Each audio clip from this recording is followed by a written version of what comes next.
بشيرة مرعي، وروح والديها المرحوم حسن مرعي والمرحومة الحاجة لطفية حمود، وروح زوجها المرحوم الحاج عبدو حسين مرعي، ومن سبقها من أرحامها إلى رحمة الله. نقرأ السورة المباركة الفاتحة مع الصلاة على محمد وآل محمد.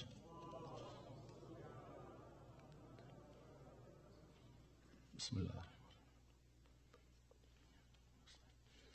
اهدنا الصراط المستقيم صراط الذين أنعمت عليهم ولا الضالين.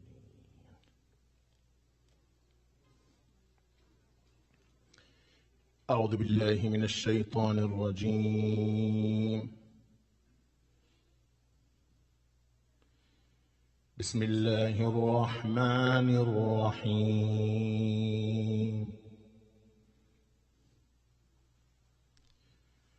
وأصحاب اليمين ما أصحاب اليمين.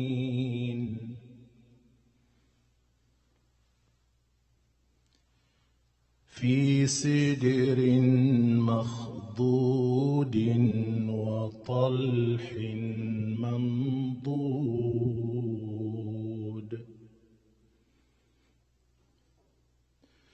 وظل ممدود وماء مسكوب وفاكهة كثيرة لا مقطوعة ولا ممنوعة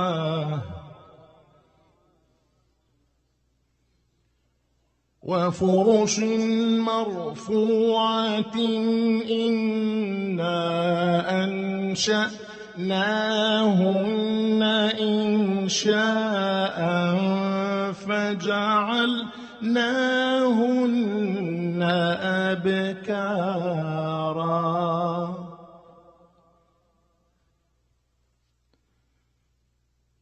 عربا أترابا لأصحاب اليمين.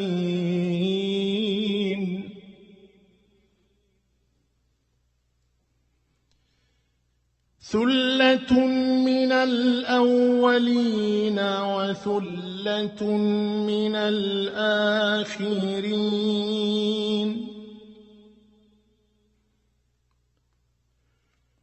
وأصحاب الشمال ما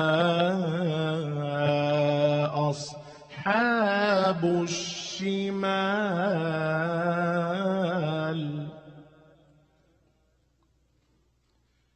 في سموم وحميم وظل من يحموم لا بارد ولا كريم.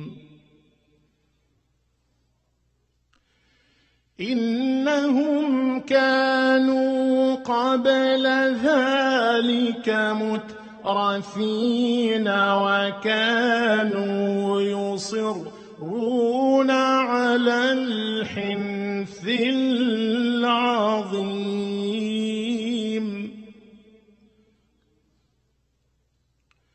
وكانوا يقولون أإذا متنا وكنا ترابا وعظاما أإنا لمبعوثون.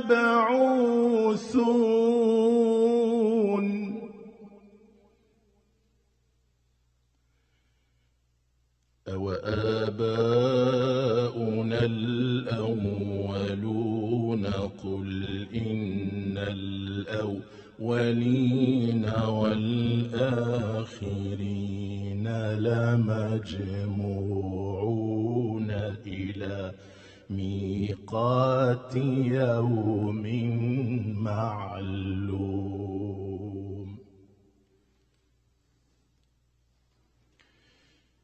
بسم الله الرحمن الرحيم. يا أيها أيتها النفس المطمئنة ارجعي إلى ربك راضية مرضية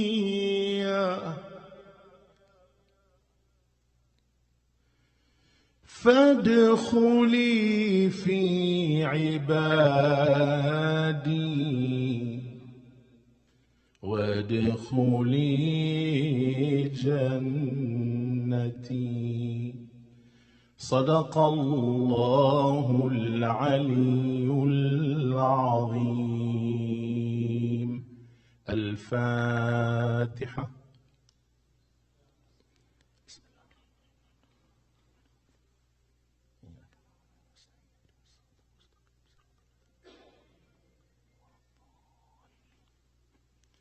أفلح من أعاد الصلاة على محمد وآل محمد.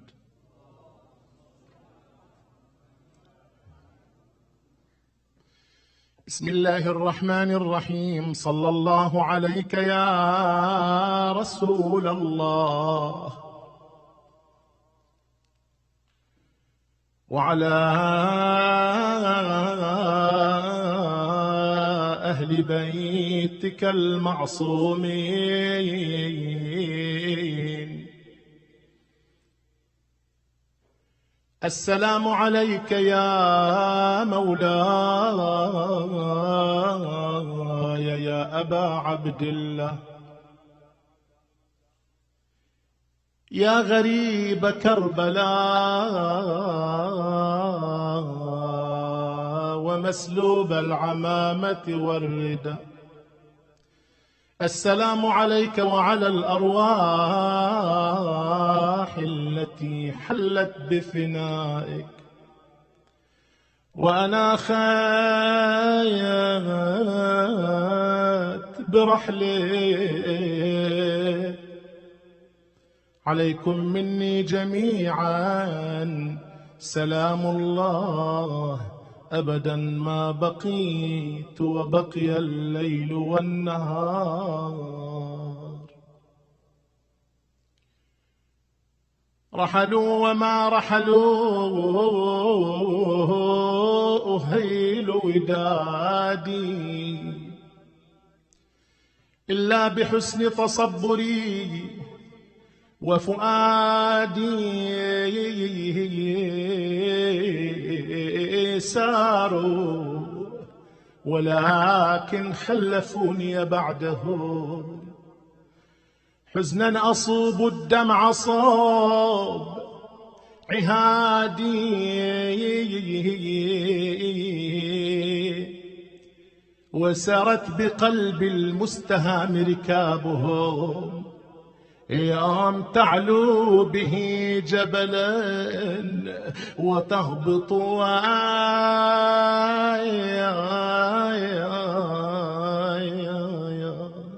يادي، وخلت منازلهم فها هي بعدهم قفرا وما فيها سوى الأوتاد. أبكي بها طورا لفرط صبابتي، وأصيح فيها تارة وأناي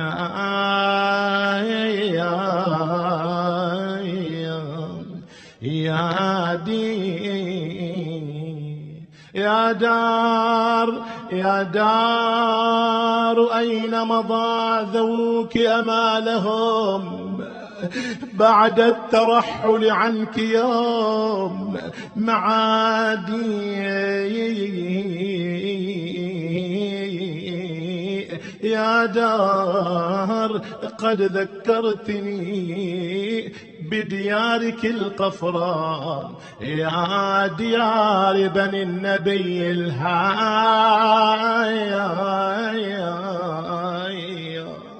يا دي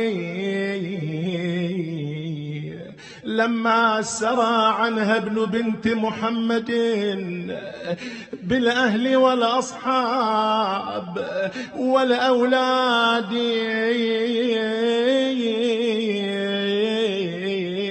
لكنه مذ جاءهم غدروا به واستقبلوه في ضبا وصعايا يا تبا له يوم من أمة لم يحفظوا حق النبي بآله الأمجاد، قد شتتوهم بين مأسور ومنحور ومضروب بسيف عنادي، هذا بسامراء وذاك بكربلاء وبطوس، ذاك وذاك في بغداد. ساعد الله قلبك يا زهراء لفقدك أبنائك الغر الميامين، نوحي على الأولاد يا زهراء الحزينة، في كربلاء واحد في المدينة، وتفرقوا عنك وصار الشمل تبديد، واحد من جعيدة قضى واحد من يزيد. نعم هناك مصائب كثيرة حلت بأهل البيت، لكننا اليوم نحن في ذكرى هذه المرحومة الحاجة بشيرة مرعي رحمة الله تعالى عليها، وهي أم. ساعد الله قلب الأم، ساعد الله قلب الأم، كم تحمل هم أبنائها، كم تعبت في تربيتهم، كم قدمت وضحت من أجلهم، فإلى جنة الخلد إن شاء الله تعالى. والنبي صلى الله عليه وآله يوصينا دائما بالأبوين، ويؤكد على حق الأم علينا، فحقها كبير وكبير وكبير، حيث أنه ورد عنه أن الجنة تحت أقدام الأمهات، وورد عنه صلى الله عليه وآله يوصيكم الله بأمهاتكم ثم يوصيكم بأمهاتكم ثم يوصيكم بأمهاتكم ثم يوصيكم بالأقرب فالأقرب. لما؟ لأن الأم تضحي تحمل هم أبنائها. فلا أخذكم إلى ما جرى على أم البنين، وهي أم أيضا فقدت أبنائها الأربعة في كربلاء عندما جاء الناعي على الحسين في المدينة. بشر بن حذلم: يا أهل يثرب لا مقام لكم بها، قتل الحسين فأدمعي مدرار، الجسم منه بكربلاء مدرج، والرأس منه على القناة يدار. خرجت هذه الأم لما سمعت الناعي ينعى الحسين، خرجت مع جملة من النساء في المدينة يلطمن على وجوههن. وصلت إلى الناعي، قالت له: أيها الناعي، بالله عليك أسألك عن سيدي ومولاي الحسين بن علي، أهو حي أم لا؟ سأل عنها، قال: من هذه السائلة؟ قالوا له إنها أم البنين الأربعة. فعندها أراد أن يخبرها عن أبنائها الواحد بعد الآخر لئلا يستولي عليها الخوف فتموت. قل يا سائلة يلي تنشدين، إن كان تردين الخبر زين قعدي وهلي دمعة العين، لك 4 بالطف مطاعين. بدأ يخبرها الواحد بعد الآخر عن أبنائها. لما أخبرها عن شهادة أبي الفضل العباس، وكان آخر من أخبرها بشهادته من أبنائها، يقول الراوي: عندها سقط طفل أبي الفضل العباس من على عاتقها إلى الأرض، وصاحت: يا ابن حذلم، قطعت نياط قلبي بإخبارك إياي بشهادة أولادي ال4، ولكن اعلم يا بشر أن كل ما في الأرض وما تحت السماء هو فداء لأبي عبد الله الحسين، أخبرني عنه. عندها قال لها: يا أم البنين، عظم الله لك الأجر بأبي عبد الله، أويلي قود يا خيام عليا نزاري، فلقد قوض العماد الرفيع، واملأ العين يا أمية نوما، فحسين على الصعيد صريع. بعد ذلك لما علمت بذلك أم البنين توجهت لتعزي زينب بمصابها. لما رأتها زينب من بعيد جاءت لتستقبلها، وصلت إليها: عظم الله لك الأجر بأبي الفضل العباس وأبنائك ال4. أجابتها أم البنين: عظم الله لك الأجر بأبي عبد الله الحسين، أويلي اجت زينب اجت زينب تنادي، اجت زينب لقت أم البنين بضلع محني، تصيح بصوت: يا حسين يا ابني. ماذا صنعت أم البنين بعدها من شدة حزنها؟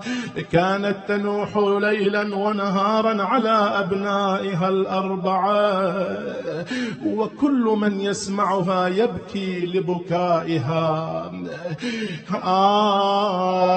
أن أم ال4 الراحة، ولا جو عليهم أرض ما تلمني، ولا جو إش كثر ونوا على الغبرام، ولا جو اقطعوا بي برد الغاية يا ضري. بالأمس كانوا معي واليوم قد رحلوا، وخلفوا في سويد القلب نيرانا. اللهم بحق الحسين الوجيه وجده وأبيه وأمه وأخيه والأئمة المعصومين من ذريته وبنيه، نسألك يا الله ألا تدع لنا في هذا المجلس ذنبا إلا غفرته، ولا هما إلا فرجته، ولا مريضا إلا شافيته وعافيته، ولا مرضا إلا دفعته، من اجتمعنا لأجلها وبسببها في ذكرى مرور أسبوع على وفاتها الحاجة بشيرة مرعي رحمة الله عليها. اللهم ارحمها برحمتك الواسعة وأسكنها فسيح جنتك، وارحم اللهم والديها المرحوم حسن مرعي ووالدتها المرحوم الحاجة لطفية حمود وزوجها المرحوم الحاج عبد حسين مرعي، ونسأل الله أن يلهم أولادها وذويها الصبر والسلوان، أولادها رهيف وحسين وحسان وعلي وعموم العوائل الكريمة التي تمت بصلة قرابة مع المرحومة من آل مرعي وآل حمود، وعموم أهالي بلدة مشغرة الكرام. نسأل الله لكم الصبر والسلوان، وأن يتغمد المرحومة بواسع رحمته، وإلى روحها وروح من سبقها من أرحامها إلى رحمة الله نهدي ثواب الفاتحة مع الصلاة على محمد وآل محمد وآل محمد. بسم الله الرحمن الرحيم. إياك نعبد وإياك نستعين صراط الذين أنعمت عليهم. والآن نكون مع كلمة من سماحة العلامة السيد حسن بهذه المناسبة الأليمة، فليتفضل للموعظة مصحوبا بالصلاة على محمد وآل محمد.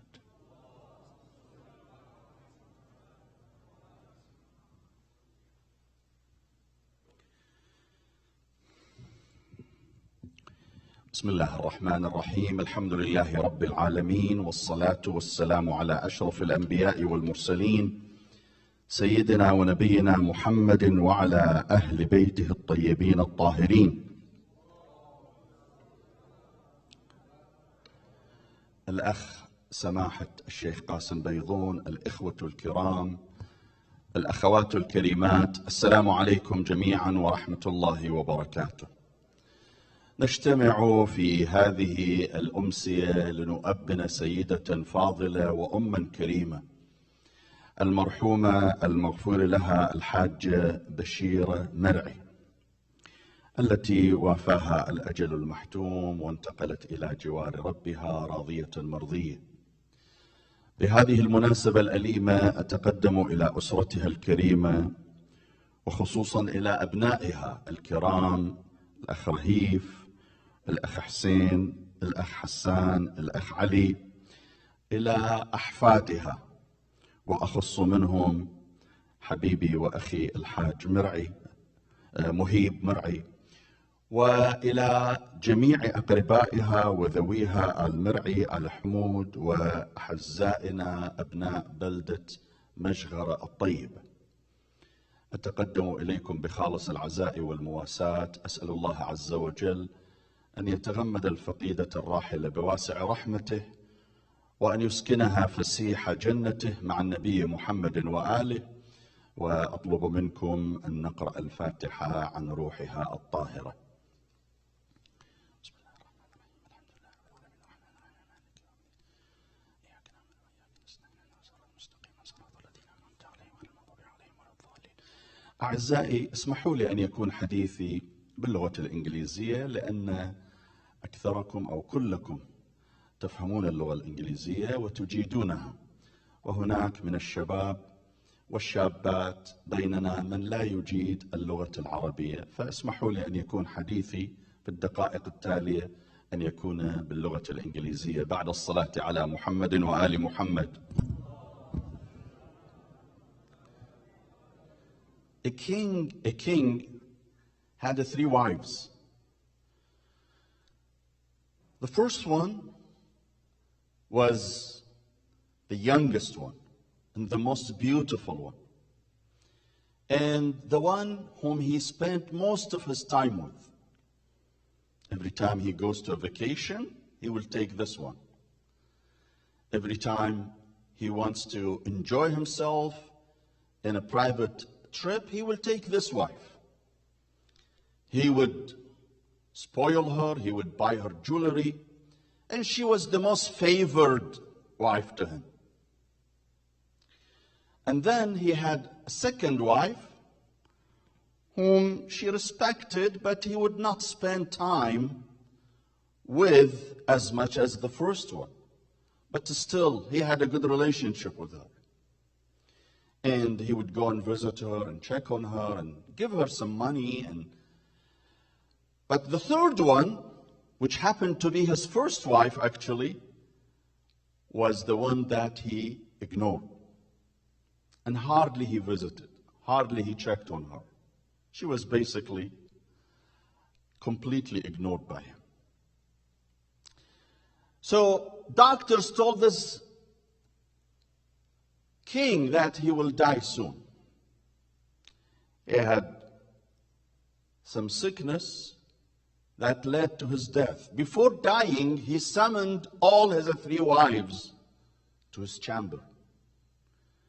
And he told his 3 wives about his expected fate. He will die soon. And he asked which one of his 3 wives is willing to go with him, to join him in this trip. The first one, the most beautiful one, the most spoiled one, said, "Not me. I'm sorry. I'm sorry to hear about this. I will not join you. In fact, now that I know you're sick, I will leave you. I will leave you immediately, and I will go and find another person. That now that you're sick, I don't know you anymore. And bye." And she left. The second wife told him, "I'm sorry, I cannot join you on this trip, but I will wait for you till you die. I will attend the funeral, but that's it. I will go and visit your graveyard, but I will not join you on this trip." For his surprise, his third wife, the least recognized one, told him, "I will come with you on this trip. I will join you." She says, "Are you sure?" She said, "Yes, I will come with you." He was so surprised how loyal she was. He expected her to be the least loyal due to his treatment for her, but she turned out to be the most loyal. My dear brothers and sisters, do you know who that king is? It is you. It is me. We have 3 wives. We have 3 wives. We have our assets, our money, our belongings. We love our assets. We love our money. We cherish our possessions. So much so that often we humans are willing to fight with the closest people to us, my own brother, my own sister, over assets, over money. I remember 2 brothers in this community who stopped talking with one another for almost 15, 17 years and is still not talking with each other over small property back in the old country. And I know some brothers who take the whole inheritance belonging to their sisters, they take it over. The father dies and he leaves some money, some wealth, and one of the brothers take them all. He is willing to sever relations with his own sister over money, over assets. This is our first wife. Our second wife is our family and our children. They love us. We love them. But when we die, our family members will remember us for a few days, probably a few weeks, and probably for a few months. And then what? They will forget about us. 1 year, 2 years, then they will forget. Just like we forgot about others. Just like we forgot about other relatives. How often you remember your deceased aunt who passed away 30, 40 years ago? How often you remember your deceased uncle who passed away 50 years ago? If you remember, if we remember them. And we tend to forget. But then our third spouse is our deed. What we do. Anything we do in this life. That is what we will take with us. The first wife, our assets, our money will leave us. As soon as we die, it is no longer yours. It becomes others. Others will take over. No matter how much money you have, it doesn't matter how much real estate you have, you will not take any of your real estate with you. We will leave them behind. Others will take over. In the news lately, there is prediction that Mr. Elon Musk will be the first trillionaire in the United States. We don't have a trillionaire. We have millionaires and we have billionaires, but we don't have a trillionaire so far. And the guy is projected to be the first trillionaire in the United States, meaning someone who will own eventually, if he lives enough, and if things go according to expectations and economic forecast, he will be the first trillionaire, meaning he now has 300 billion, he will reach $1,000 billion. But then when he dies, how many he will have afterward? How many of those billions he will take with him? How many of those billions will still belong to this guy after his death? None. Zero. He will take with him as much as the poorest guy in this country, the poorest homeless will take. What do we take, my dear brothers and sisters? You always go, when you do janazah tashiyah, you go to the cemetery. We see that with our own eyes. What those deceased take with them. The wealthy, the poor, the famous, the underdog, all of them. When they go, they take the same exact thing. One casket, basically the same size. There is no medium size, large size, king size. They all caskets come in one size. All graves come in one size. All the graves. Go and check it yourself when you go next time to the cemetery.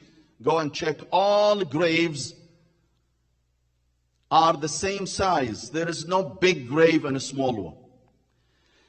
And if you're Muslim, you will be worn a piece of cloth that we call kafan. And how much is the kafan? The most precious kafan will not exceed in its monetary value $10 or $12, my dear brothers and sisters. This is what we take with us. Anything else, anything that we cherished, we loved, it meant a lot to us, we will leave. I will not take my luxury car with me.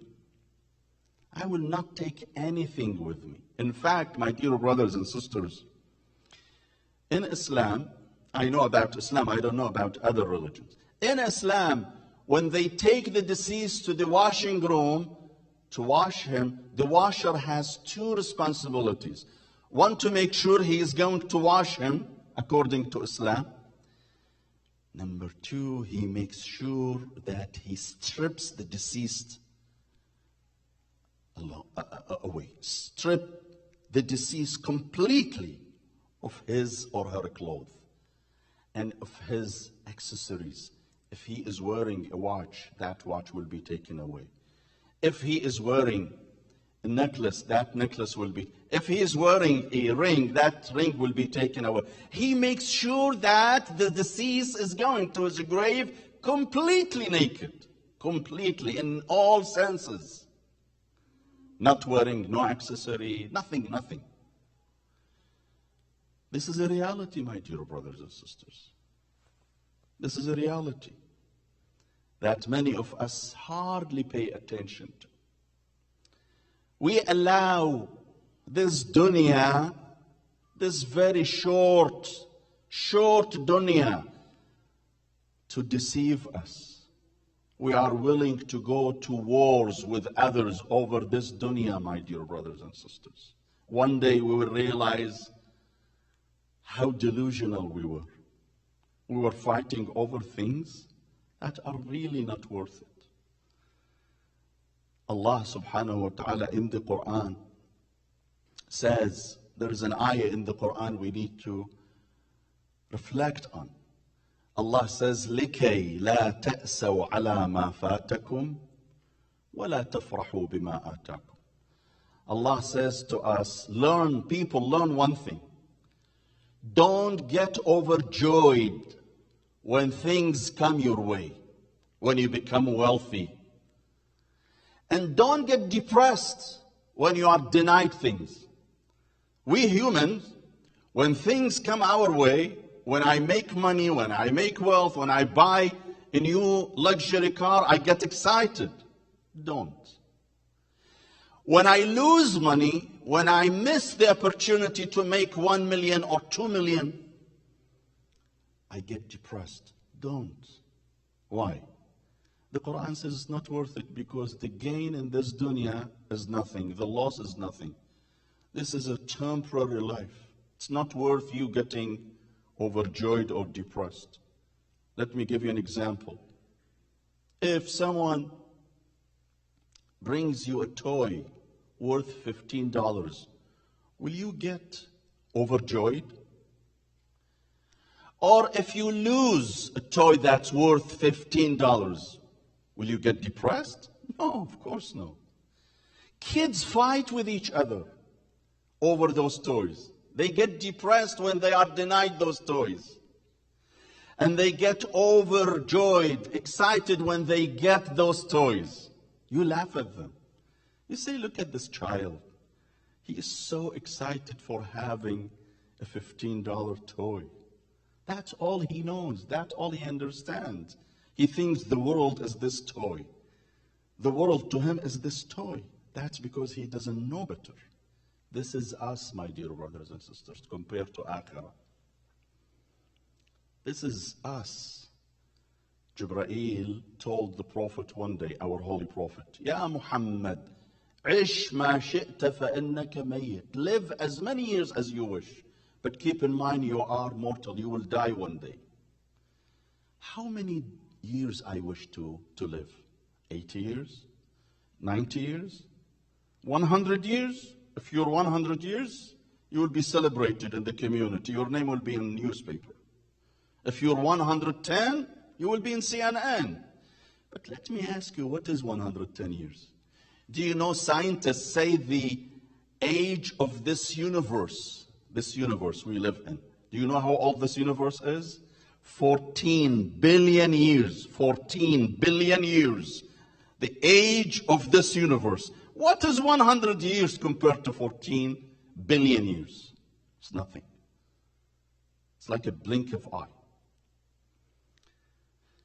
That's why, my dear brothers and sisters, Islam tells us, once in a while, go to the cemetery.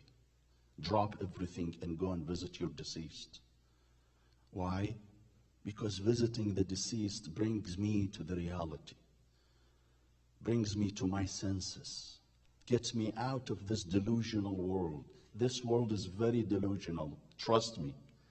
It makes you, if you immerse yourself in it, it makes you think that you are here forever.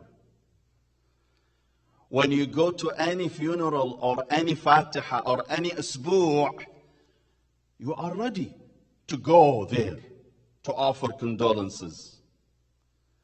And you can imagine in your brain, any person dying, you go to their funeral.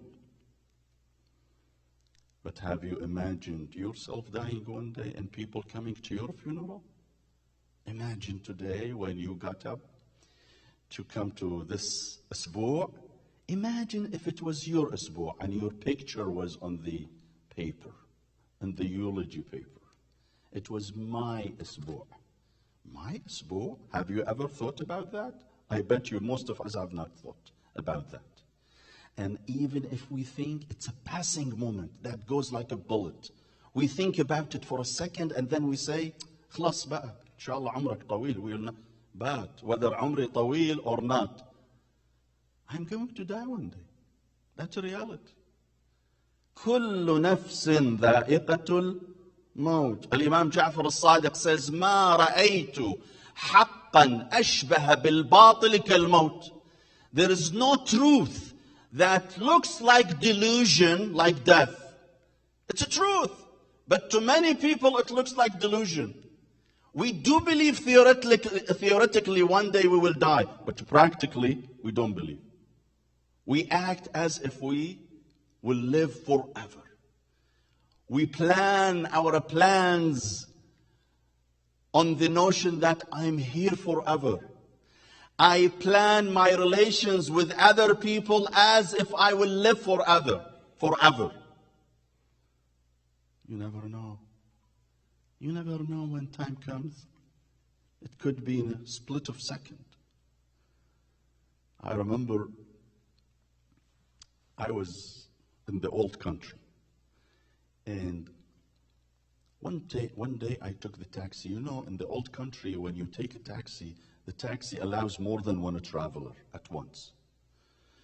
So the taxi passed by an elderly man. And the taxi driver refused to pick this elderly man. And I looked at the driver and I told him, Haram, this guy's elderly, why don't you pick him up? He says, no, I'm not going to pick him up. So why?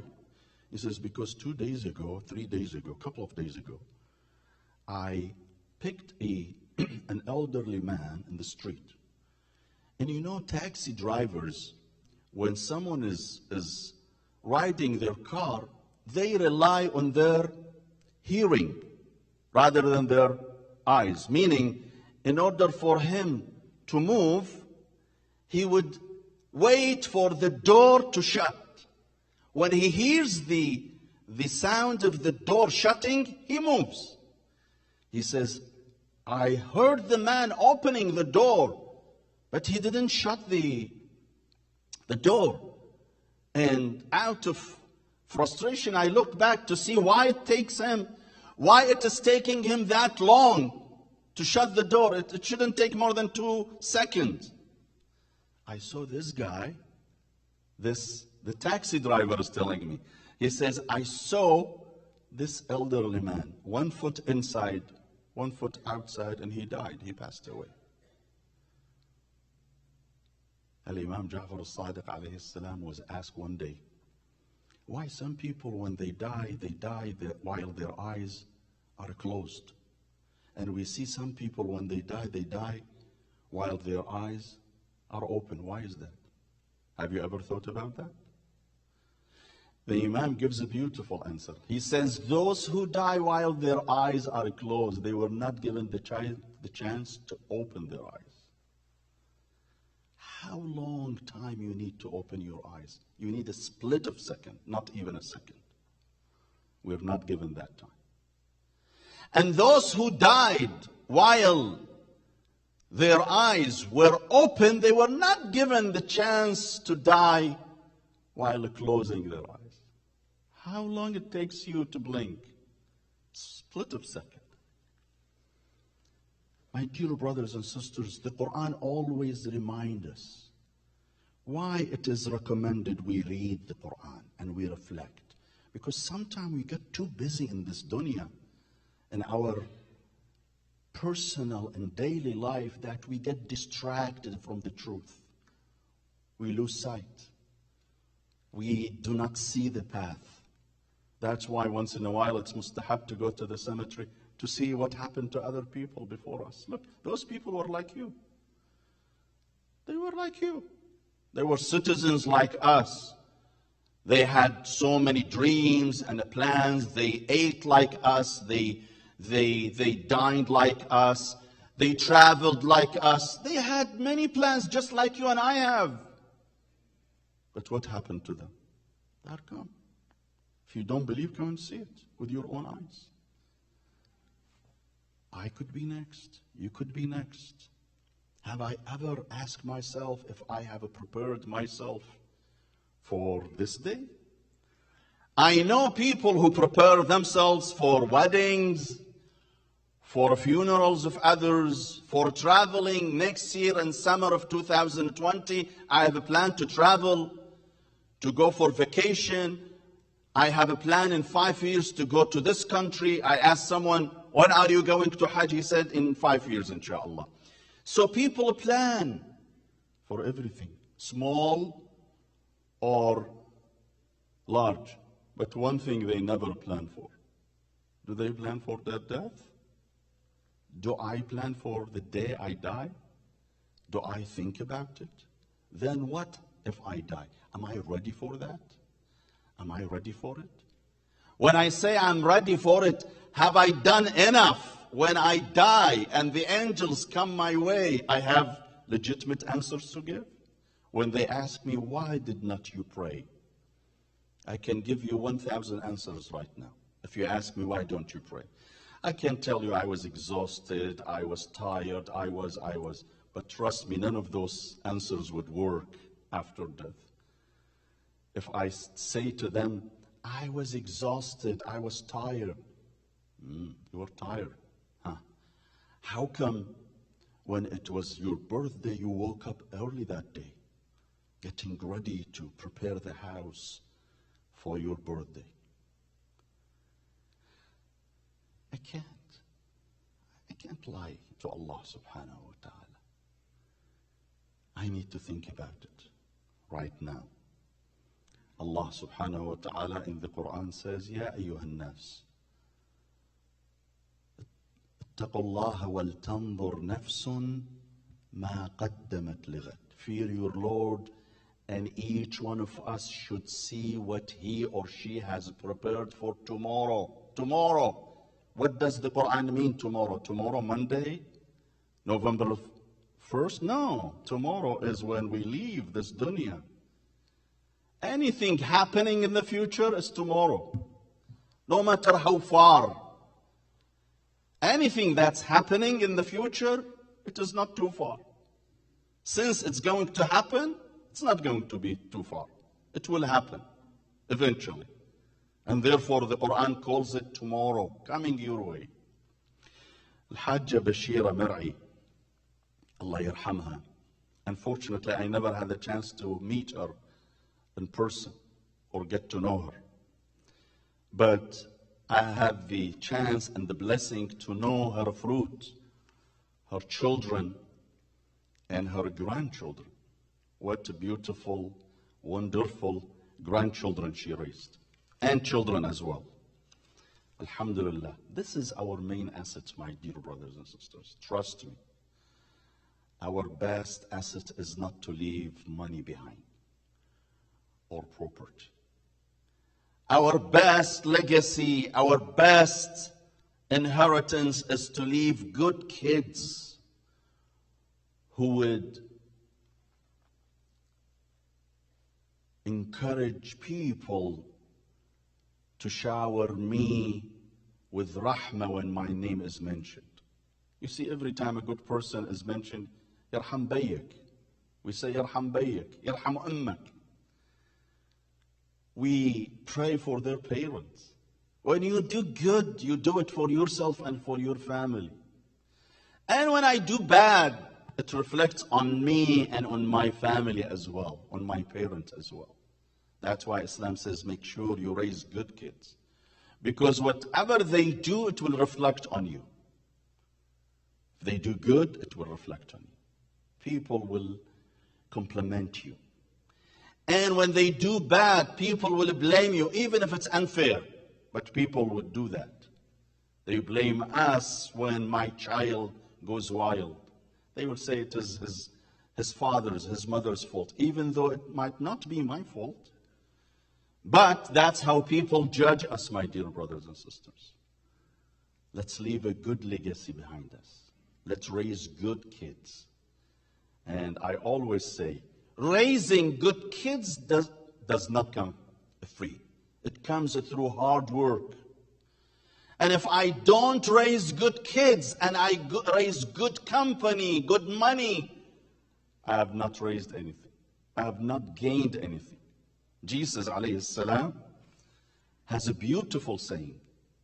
Jesus says, ماذا لو ربح الإنسان العالم كله وخسر نفسه. What if you gain the world but you lose yourself? If I gain the world and I lose myself, I have not gained anything.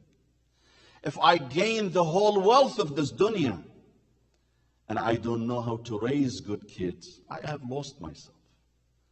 So this marhuma, الحاجة Bashira Murray, was blessed to have good children and good grandchildren whom she left behind.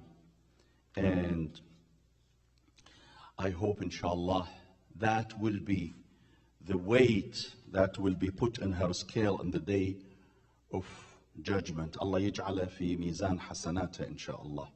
I would like to offer my condolences one more time to the Mar'i family, particularly to her children and grandchildren, to the Mar'i family, and to all my dear brothers and sisters from the beautiful and generous town of Mashghara, whom I love and I respect. I ask Allah subhanahu wa ta'ala to protect you all along with your family members, and I ask Allah subhanahu wa ta'ala to reward the family of our deceased with patience and endurance, and I ask you all to recite Surah Al-Mubarakah Al-Fatiha.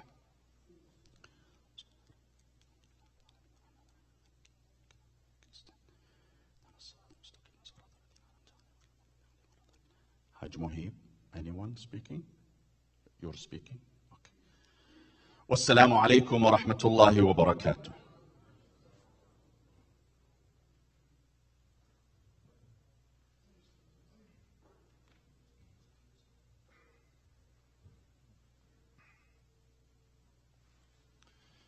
Assalamu alaikum wa rahmatullahi wa barakatuh. First of all, I'd like to thank Sheikh Hamoud and Sayyid Kuzwini for their beautiful words, and really, Sheikh Baidoun, Sheikh Baidoun, thank you so much for your words this afternoon.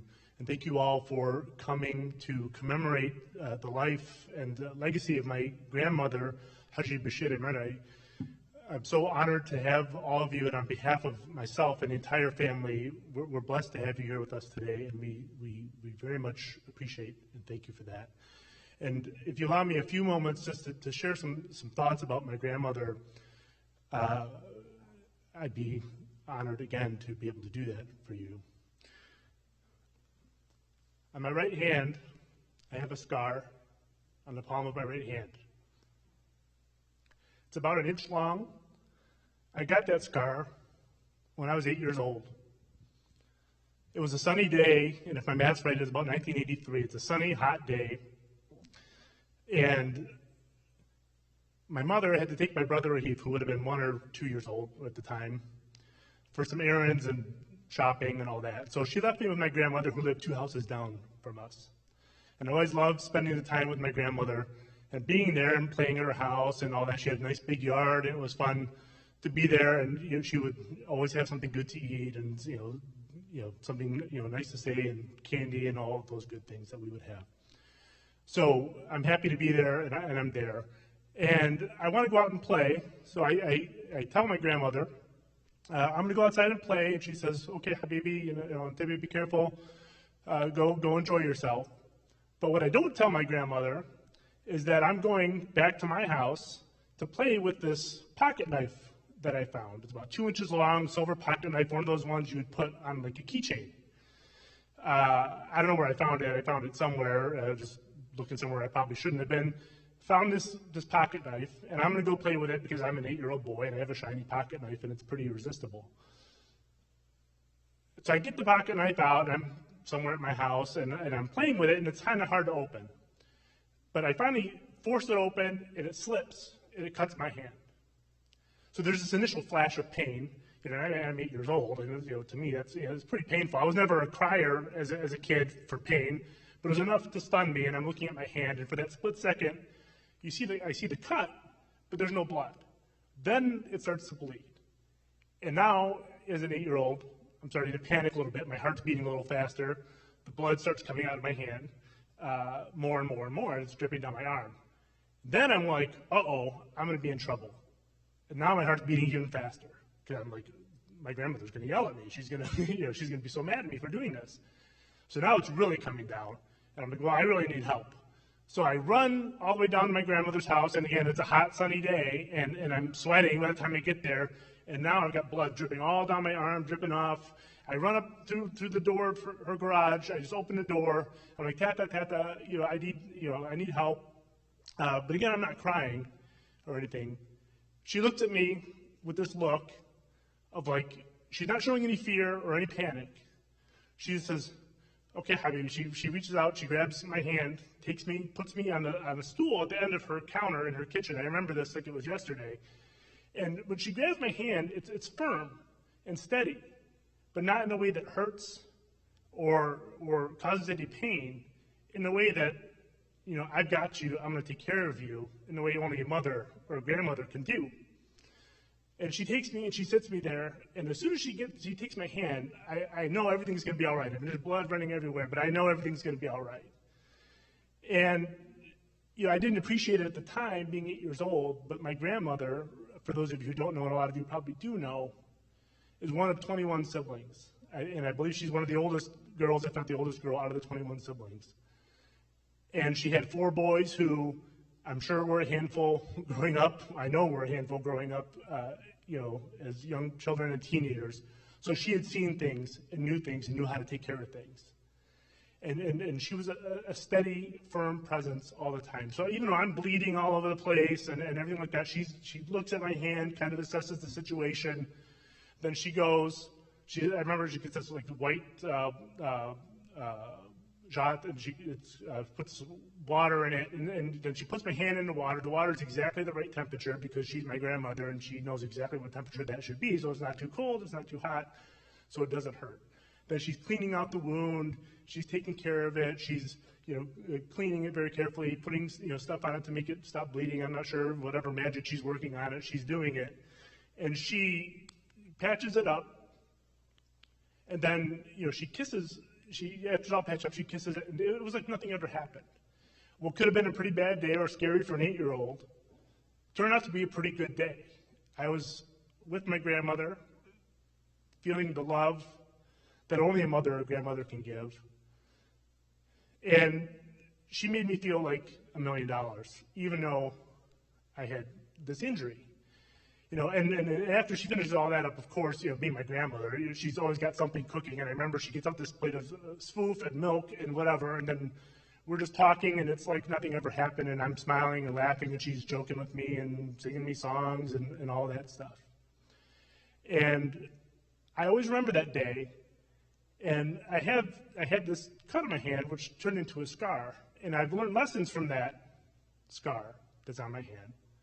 The immediate lesson as an 8-year-old was don't play with knives. But as I got older and smarter and started to reflect more, I realized I love this scar on my hand. It reminds me of my grandmother and the kindness and love that she showed, not only that day, but every day of my life, and the kindness and love that she showed to other people every day of their lives. And I wouldn't trade this scar for the world. But I'm using a small example to make a bigger point, and it's that sometimes we go through pain and we have a scar, but we can take that and use it for something positive, for a positive memory, for a commemoration of someone that we love and the things that they did in our lives. And losing my grandmother, alhamdulillah, she had a long life. But life is never really long enough. As the Sayyid said, it goes by like that. It's a blink of an eye. And we're human beings, we're greedy for life. What would we give for one more year, one more month, even another day with my grandmother.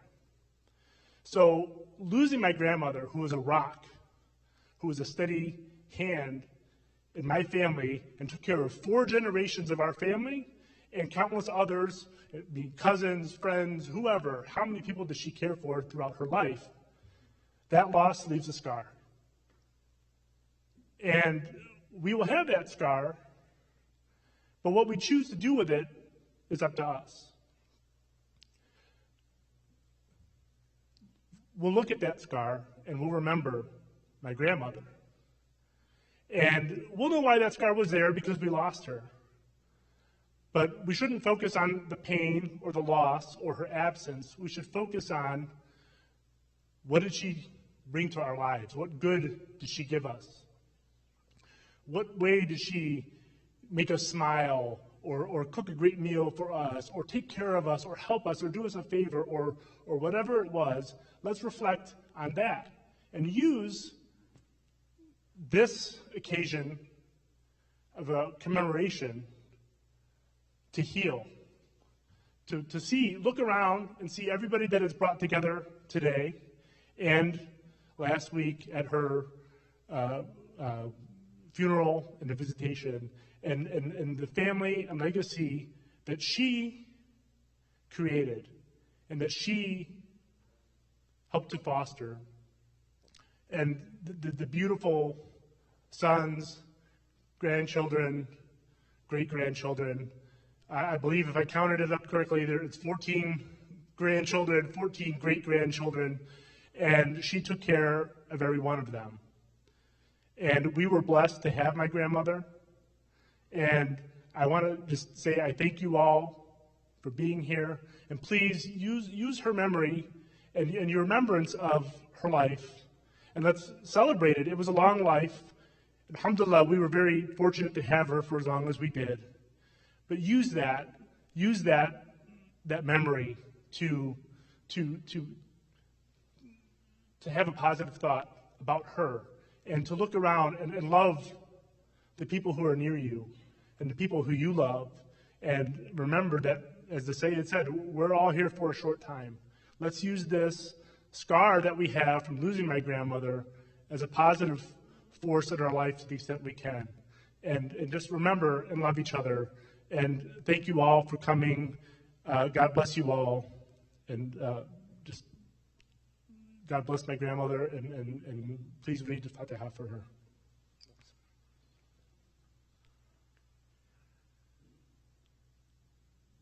Thank you very much.